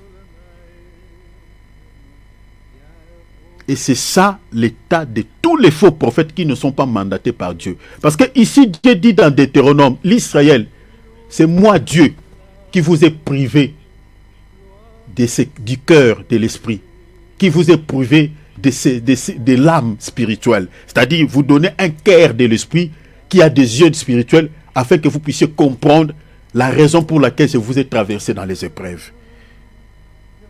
C'est moi qui vous ai privé de vous donner ce cœur-là. Et les faux prophètes sont privés de cela. Dieu ne les a pas donné un cœur qui a des yeux de l'esprit pour comprendre les Écritures, parce qu'ils ne sont pas envoyés par lui. Ils n'ont pas des oreilles. La raison pour laquelle vous pouvez bien expliquer la parole. Je vous avais dit ici, moi j'avais fait le débat avec les témoins de Jéhovah, avec leur propre Bible, parce qu'ils ont leur Bible. Je les ai démontés dans leur propre Bible que Jésus-Christ c'est Yahweh, c'est l'Éternel. J'ai commencé dans le Tanakh jusqu'au Nouveau Testament. J'ai démontré à ces frères-là. Oui, vous savez qu'à la fin, ils m'ont dit, toi tu pries où? J'ai dit non, je suis chrétien, j'ai prié dans l'église du Seigneur Jésus-Christ. Tellement ils avaient... Donc, je ne suis pas allé dans la révélation. Je marchais dans l'écriture après écriture. J'ai laissé que la Bible elle-même parle. Donc ils ont compris, donc ils ont tellement vu les choses, j'ai expliqué les choses de manière limpide. Mais sauf qu'ils n'avaient pas les yeux de l'esprit et de l'oreille de l'esprit pour comprendre bien ce que j'avais dit. Au final, ils ont dit, bon, frère, nous allons revenir parce que nous sommes des élèves, nous allons rentrer vers nos maîtres, leur expliquer tout ce que tu as dit et puis nous allons revenir. Depuis qu'ils sont partis, ils ne sont jamais revenus. Parce que ce sont des gens qui sont possédés par l'esprit de l'erreur. Ils n'ont pas les yeux de l'esprit, ils n'ont pas l'oreille de l'esprit pour comprendre bien les choses, pour saisir la pensée de l'esprit. Et c'est l'état de plusieurs chrétiens qui prient dans les églises dites de réveil. Vous pouvez bien expliquer les choses de Dieu. Tu peux dire que votre pasteur, c'est un agent du monde des ténèbres. L'évangile qu'il vous donne ne vous sauvera pas. Il vous parle, il vous présente un Dieu du social, un Dieu du ventre, le Dieu maman, le Dieu des richesses, le Dieu de Matuvie. Cet évangile ne sauvera pas vos vies. Ils sont prêts à vous insulter, à vous dire n'importe quoi. Parce qu'ils ne comprennent pas, parce qu'ils n'ont pas l'oreille de l'esprit pour entendre, pour comprendre. C'est pour cela que Jésus disait à l'Israël, dit, vous avez des oreilles pour entendre, mais vous n'entendez pas. Vous avez des yeux pour voir, mais vous ne voyez pas et vous ne comprenez pas. C'est ça ce que Jésus disait. Allez-y mon frère, prends Matthieu, lis Matthieu rapidement. C'est ça ce que Jésus leur disait. C'est pourquoi je leur parle en parabole. C'est pourquoi je leur parle en parabole. Pourquoi? Parce qu'en voyant, ils ne voient point. Oh mon Dieu, ils ne voient point. C'est l'état de certains chrétiens aujourd'hui. Ils ont des yeux. Attendez mon frère, allons mollo. Ils ont des yeux pour voir. Mais Jésus dit, vous avez des yeux, mais vous ne voyez pas. Vous ne voyez pas. Et les yeux que Jésus parlait ici, vous comprenez ces yeux, non? C'était les yeux du cœur. Ils avaient des yeux physiques, mais le Seigneur les avait privés des yeux du cœur. En voyant, mais vous ne voyez pas. Continuez mon frère. Vous ne voyez pas. Et qu'en entendant, ils n'entendent ni ne comprennent. Ah, vous comprenez que la compréhension passe par lui. Vous avez des oreilles pour entendre. Mais vous entendez, mais vous ne comprenez pas. Pourquoi ils ne comprenaient pas? Parce qu'ils n'avaient pas l'oreille de l'esprit. L'oreille de l'esprit n'avait pas. Jésus prêchait un évangile qui pouvait les sauver. Mais comme Dieu ne les avait pas donné l'oreille spirituelle, les yeux de l'esprit pour comprendre, ces derniers ne pouvaient jamais comprendre. Il dit, vous avez des oreilles, mais vous ne comprenez pas. Vous ne saisissez pas la pensée de Dieu. Et c'est l'état de plusieurs chrétiens. Je suis désolé de le dire, mais c'est l'état de plusieurs chrétiens. Tout ce que nous sommes en train de prêcher ici, c'est un évangile qui peut sauver l'âme, qui peut sauver des vies. Mais beaucoup de chrétiens préfèrent aller écouter un faux évangile qui ne peut pas sauver son âme. Allez sur les comptes des faux prophètes, vous trouverez de nombreuses vies. Plusieurs personnes qui suivent plusieurs personnes qui écoutent. Mais si tu regardes le contenu de cet évangile, ça se limite au niveau de la chair, au niveau du corps. Ça ne cible pas l'âme. Alors que Jésus-Christ était mort à la croix de Golgotha pour que nous ayons la vie éternelle, pour que nous soyons sauvés. Ce n'est pas pour sauver notre chair. Mais l'évangile qui est prêché par les faux prophètes, ça caresse au sens des poils. Ça chatouille les oreilles physiques. Et c'est cet évangile qui fait plaisir à plusieurs personnes. Pourquoi? Parce que beaucoup, le Seigneur les a privés comme l'Israël, les yeux de l'esprit et l'oreille de l'esprit. Ils entendent, ils voient, mais ils ne comprennent pas. C'est pour cela qu'il faut prier Dieu, ma sœur, mon frère, que le Seigneur te donne les yeux de l'esprit. Quand tu lis la Bible, que tu comprennes, quand tu vois les Écritures, que le Seigneur puisse te donner les yeux de l'esprit, voir la pensée de Dieu qui est cachée derrière les écrits noirs. Parce que si tu n'as pas ces yeux, bien aimé, tu n'auras jamais la vie de Dieu. Continuez, mon frère. Et pour eux s'accomplit cette prophète d'Ésaïe. Pour eux s'accomplit cette prophétie d'Ésaïe. Vous entendrez de vos oreilles. Vous entendez de vos oreilles. Et vous ne comprendrez point. Vous ne comprendrez point. Vous voyez, hein? Dans les oreilles dont le Seigneur dit que vous entendez de vos oreilles et vous ne comprenez pas, c'est-à-dire les oreilles physiques. Mais vous n'avez pas les oreilles de l'esprit. C'est ça ce qui vous empêche de comprendre. Continuez. Vous regarderez de vos yeux vous et regardez vous ne verrez avec point. vos yeux physiques. Il dit quoi? Et vous ne verrez point. Vous ne voyez rien. Mais vous avez des yeux, mais vous ne voyez rien. C'est-à-dire les yeux du cœur, les yeux de l'âme. Continuez, mon frère. Car le cœur de ce peuple est devenu insensible. Le cœur de ce peuple est devenu insensible. Ils ont endurci leurs oreilles. Ils ont endurci leurs oreilles. Ils ont fermé leurs yeux. Ils ont fermé leurs yeux. Les oreilles et les yeux dont le Seigneur parle ici, c'est les yeux du cœur et les yeux de l'âme. Les oreilles de l'âme. Vous comprenez? Parce qu'ils n'avaient pas ces yeux-là. Continuez. De peur qu'ils ne voient de leurs yeux. De peur qu'ils ne voient de leurs yeux les yeux du cœur. Et qu'ils n'entendent de leurs oreilles. Qu'ils n'entendent de leurs oreilles. Qu'ils ne comprennent de leur cœur. Vous voyez, qu'ils ne comprennent de leur cœur. Qu'ils ne se convertissent et que je ne les guérisse. Vous voyez, tout à l'heure, je vous ai dit quoi? Beaucoup de gens qui prient dans les églises des faux prophètes, comme ils n'ont pas les yeux de l'esprit, comme ils n'ont pas les oreilles de l'esprit, ces gens-là restent toujours païens. C'est ça le constat que nous faisons.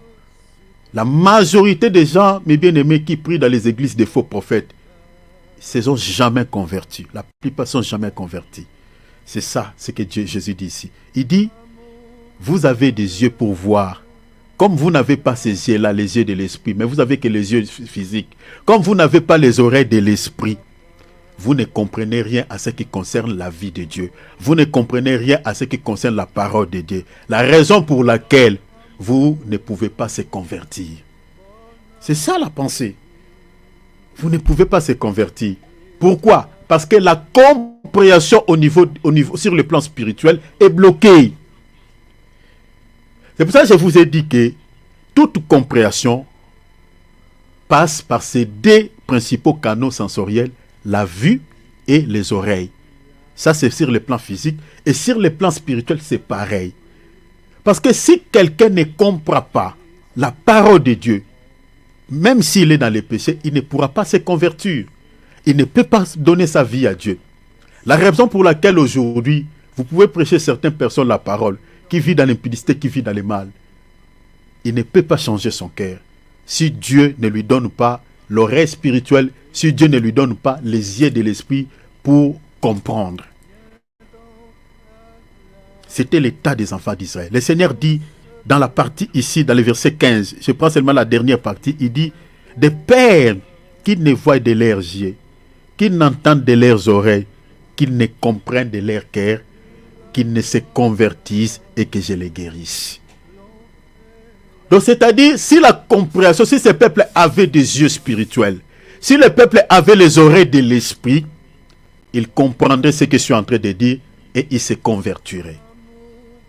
Mais comme ils sont privés de ces organes, ne peuvent jamais comprendre, ne peuvent jamais aussi se convertir. Donc vous comprenez que beaucoup de chrétiens, s'ils n'arrivent pas à se convertir, à donner leur vie à Jésus. Un, parce qu'ils n'ont pas les yeux de l'esprit et les oreilles de l'esprit et ne peuvent pas comprendre les dangers à venir. Vous prêchez la repentance, vous prêchez sur l'enfer, vous prêchez sur les dangers à venir. Ils ne comprennent pas parce qu'ils n'ont pas ces deux organes sur le plan spirituel et ne peuvent jamais avoir peur, marcher dans la crainte de Dieu, avoir peur du péché. Ils continuent à vivre dans les péchés. Ils continuent à demeurer dans les péchés. Parce qu'ils ne comprennent pas. Ma sœur, la vie que tu es en train de mener là, la vie que tu es en train de vivre, ça te conduira en enfer. Regarde ce que dit la Bible.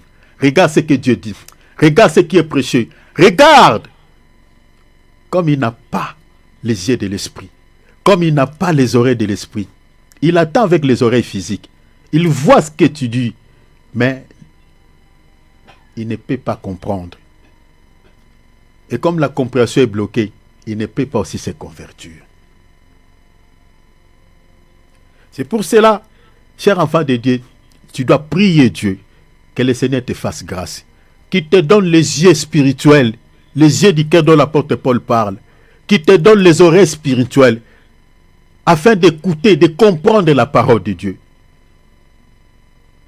De comprendre la parole de Dieu. Parce que si tu ne comprends pas la parole de Dieu, tu es privé de la vie de Dieu. Donc, c'est-à-dire que tu es candidat en enfer. Même dans ta lecture personnelle, quand tu médites la Bible, que le Seigneur puisse t'aider à comprendre ce que tu lis, d'être capable de tirer une leçon spirituelle dans la Bible. Si tu as du mal à tirer une leçon spirituelle, même dans un verset, bien aimé, c'est que tu es aveugle spirituel, c'est-à-dire que tu es touché par l'esprit de l'erreur. C'est ça. C'est-à-dire que tu as l'aveuglement spirituel, l'aveuglement au niveau de ton intelligence, l'obscurité est là. C'est pour cela que l'apôtre Paul dit à l'église d'Éphèse, je prie que le Seigneur illumine les yeux de vos cœurs, que le Seigneur puisse éclairer, c'est-à-dire vos yeux, la lampe, parce que l'œil est la lampe du corps. Que le Seigneur puisse vous donner cette lampe-là, parce que vous n'avez pas la lampe du corps. Et vous savez, si quelqu'un est aveugle, tout le temps, il peut trébucher, non? Vous comprenez? Il peut entrer dans la brousse à tout moment. Et c'est pareil, la vie de certains chrétiens sur le plan spirituel. Ils suivent Jésus, mais comme ils n'ont pas les yeux spirituels, ils ne voient pas les dangers du péché. Ils peuvent courir dans le mal, ils peuvent courir dans les péchés, parce qu'ils ne voient pas les dangers à venir. Ils ne savent pas que le péché là conduira son âme en enfer. Le péché là, c'est une porte d'entrée des démons. Le péché là, c'est une porte d'entrée des liens familiaux. Le péché là, c'est une porte d'entrée des alliances sataniques. Le péché là permettra à ces ennemis sorciers de leur famille de pouvoir même les sacrifier comme un mouton. Beaucoup de chrétiens ne voient pas ça. Pourquoi? Parce qu'ils n'ont pas les yeux de l'esprit, ils n'ont pas l'oreille de l'esprit de comprendre les choses. Parce que quand on n'a pas les yeux, quand on n'a pas l'oreille, bien aimé, la compréhension est bloquée et on ne peut pas se convertir.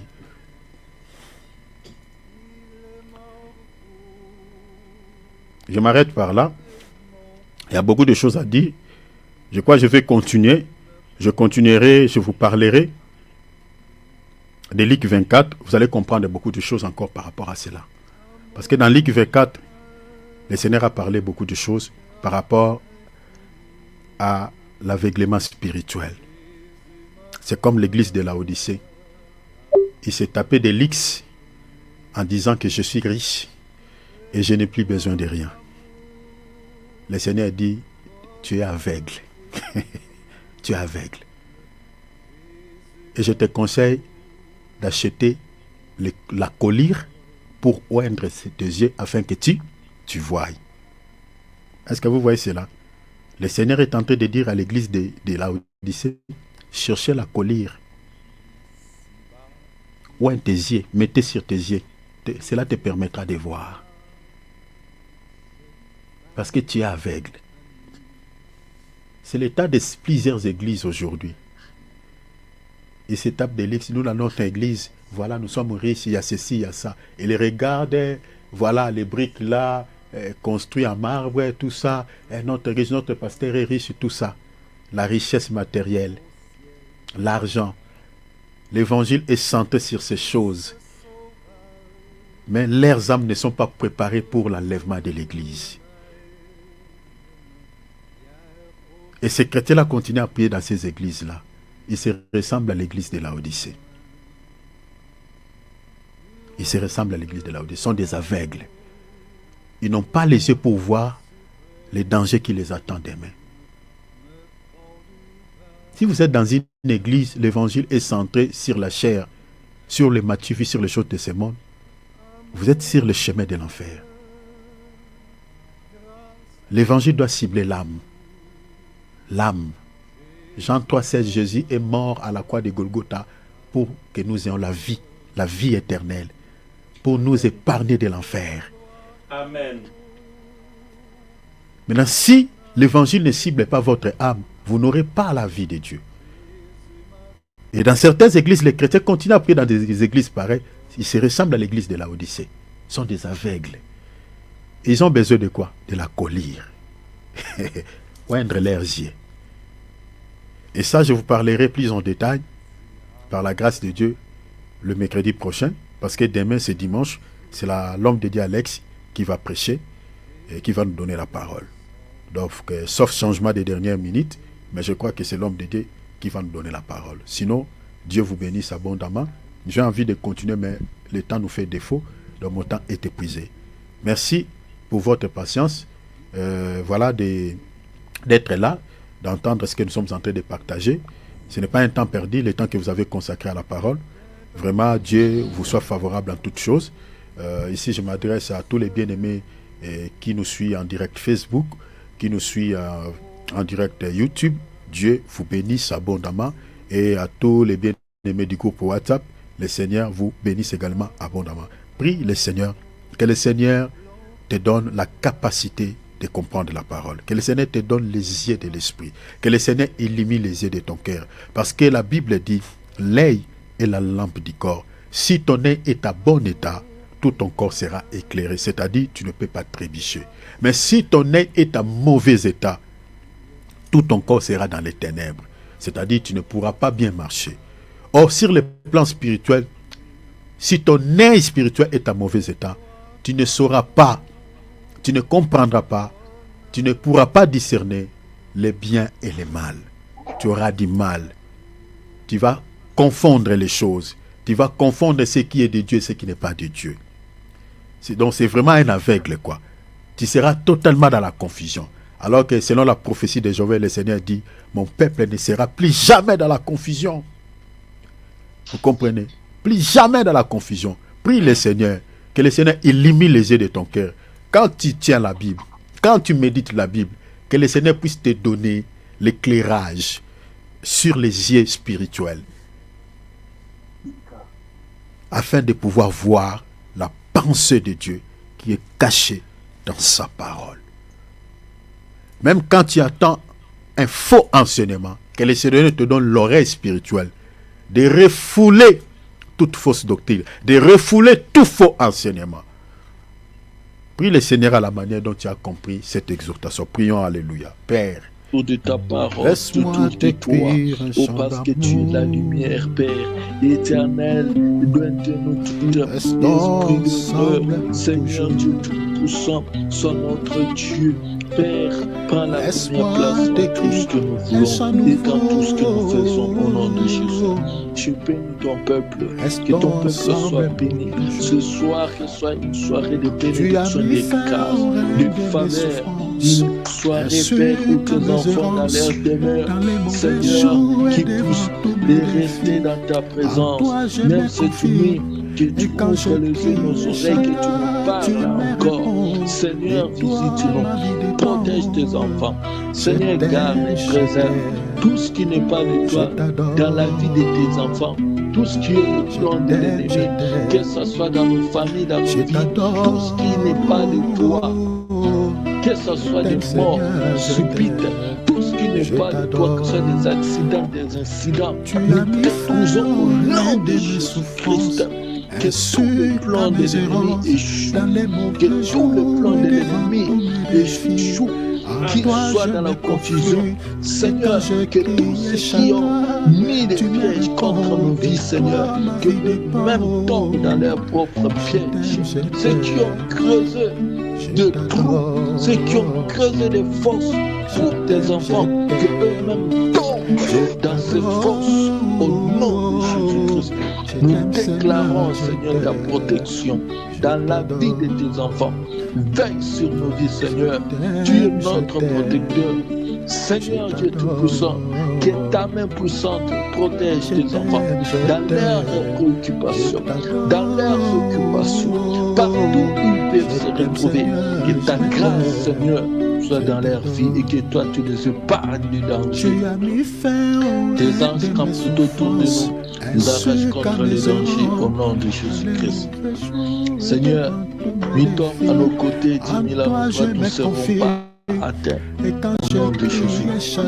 Toute langue qui s'élève en justice contre la vie de tes enfants, cela est condamné au nom de Jésus-Christ. Merci Seigneur. Nous bénissons ton nom. Recommandons la journée de demain dans tes mains.